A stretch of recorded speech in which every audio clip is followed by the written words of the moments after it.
So Axios did this DC summit this week, right? The news organization Axios. And they've been really...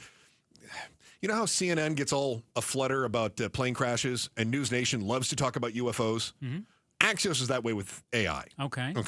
So they did this summit where they were talking about talking to the AI CEOs and things like that. So the CEO of Anthropic is Dario Amodei, and I think that's how you say his name, and I apologize if I got it wrong.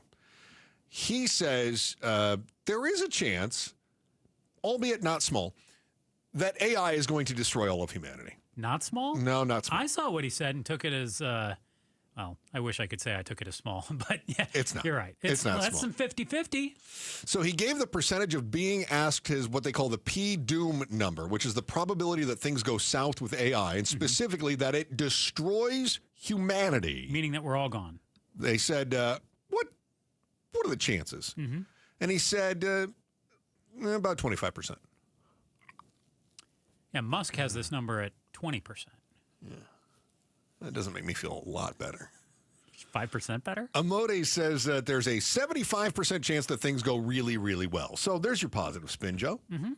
There it is. Well, I mean, there's 3 in 4 chances it could go right. Yep. There certainly are. Dude, 25% chance that this wipes us all off the face of the earth? Yeah. Yeah, I've often said, though, that we're going to do them ourselves. And we're not going to wait for the sun to swallow the earth before humanity. We're going to be toast long before nature takes care of us. Well, might AI be part of that? I don't know. It could be. Coming up with this. I mean, Anthropic released their own study showing that chatbots are increasingly willing to evade safeguards. They'll resort to deception, and they'll try to steal corporate secrets in fictional test scenarios. And we've already talked, too, about parents and caregivers who worry that chatbots are encouraging suicide in youngsters. Yeah, in fact, a number of parents have gone before Congress to say you need to do something about this. Growing concerns over kids' use of AI chatbots and the lawsuits that follow are putting pressure on Congress to act and companies to rethink how they launch products for young users. Well, see, does it really matter if there's no humanity? We don't have to worry about that. And see, Anthropic's got that handled, too. They have Claude 18 and up only. Oh, perfect. How's it going to take out youngsters if you only let those 18 and older use it? I feel like that's age discrimination. Why does my neck need to be on the chopping block? Shouldn't my grandkids also be on the chopping block? Really? You're worried that the AI is going to convince you to end it? No, I don't think we need the AI for that. It's going to Joe's going to take care of that. Josh Hawley, senator from Missouri, called for the hearing this week after explosive reports about kids and teens dying by suicide following lengthy interactions with various AI chatbots. The father of Adam Rain, who died in April after talking to ChatGPT for months, testified before senators along with another mother whose son died by suicide after talking with the character AI. And an anonymous Jane Doe said her son is now institutionalized after interactions with character AI. So we're already seeing examples of the guardrails not being in place when it comes to AI. Now, I don't know what Congress can do because, honestly, I don't think Congress knows what they're talking about when it comes to AI.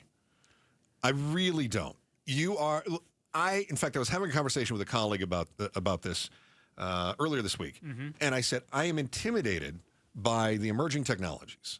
One of the things that our boss likes to tell us is he says, look, you don't just do radio. If you think you just do radio, you are, what did he say? Sorely mistaken. Sorely mistaken. We are a multi-platform content manufacturing organization now. All right. Which means video, social media, vlogs, all sorts of other things that we have to do. As somebody, and this is when I really realized my age, is that the technology has surpassed my eagerness to keep up with it. And I find it very difficult. I was having this conversation. I said, it's tough for me because I feel like a babe in the woods when it comes to things like video. I don't know how to edit video. I can edit audio like a champ.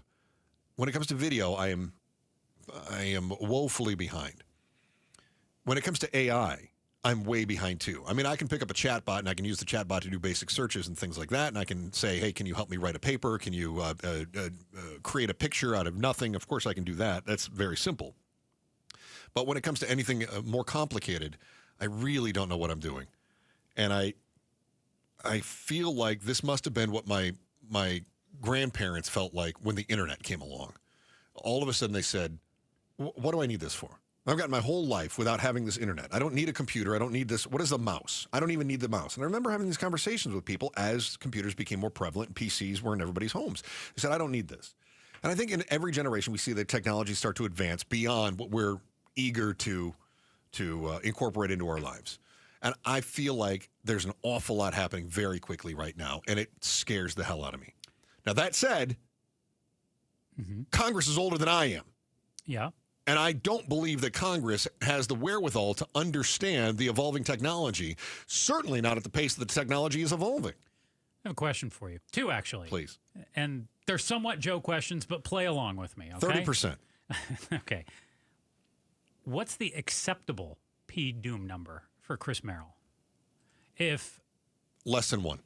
less than 1%. Less than 1% chance that AI wipes us all off the face of the earth. Yes. Okay, because right now, 20 to 25% seems to be the consensus chance they're saying that happens. And like with everything, whether it be... I mean, I'd like to say the acceptable number is 0, that we have all guardrails. Yeah. And my concern here, too, is we get in the car every day. The chances that I'm going to be in a fatal car accident every single day That's where I was going with well you. less than 0, right? They're Yes. way under 0. Yeah. Part of the reason that they are way under 0 is because we have limitations. We have speed limits. We have lanes marked. We have stoplights. We have seatbelts. We have airbags. And we continue to mandate these different things as guardrails to protect people and keep them safe. Right. But there's still a chance that when you're coming to work, There's always a risk. of course. Always a risk. And so I'm not going to pretend that there's no risk and that there needs to be no risk or else we'll never do it. There's going to be risk. But if I'm in a car accident and it's fatal, how many people die? 1, 2, 3, 4, however many are in my car, maybe another vehicle, right? Yeah, I mean 1 to 7 or 8 maybe. And 7 or 8 would make major headlines. It would be one of the big disaster stories of the year for the area. If we had 8 people in a car pileup, that would be a big story. Yeah. Okay. We're talking about something that would wipe out humanity. Right. Right. That's more than the risk that I'm taking in a car accident. If the risk of being in a fatal accident was 1% every time you got behind the wheel, I think far fewer people would be on the roads. So what's the acceptable number of people we're willing to say, hey, we understand, because you were talking about guardrails. Yeah. What is the acceptable number of those under the age of 18 that we say, hey, Sacrificial lambs.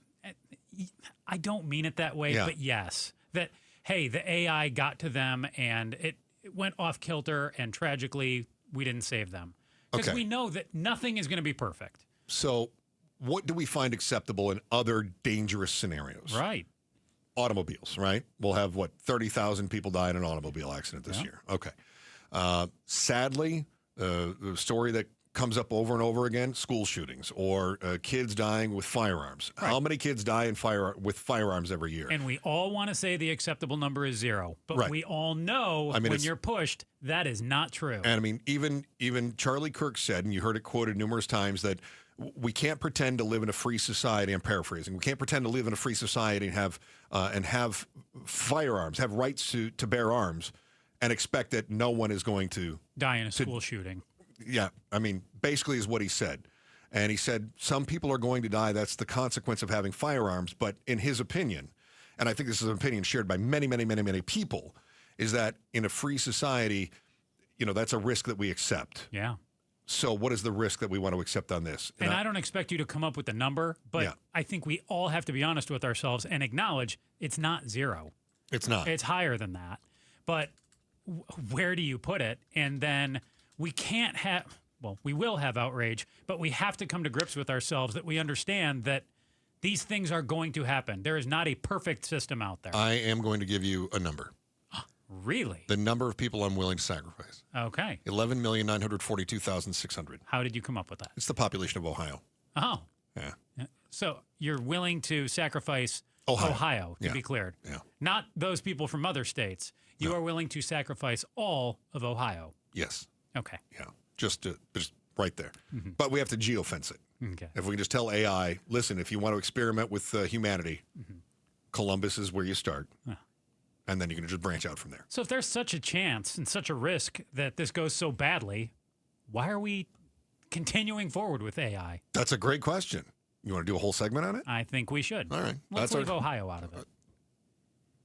We can debate it. Okay. Thanks for watching The Chris and Joe Show. Click to see more from Chris and Joe and tap the button in the middle to subscribe to KTAR News.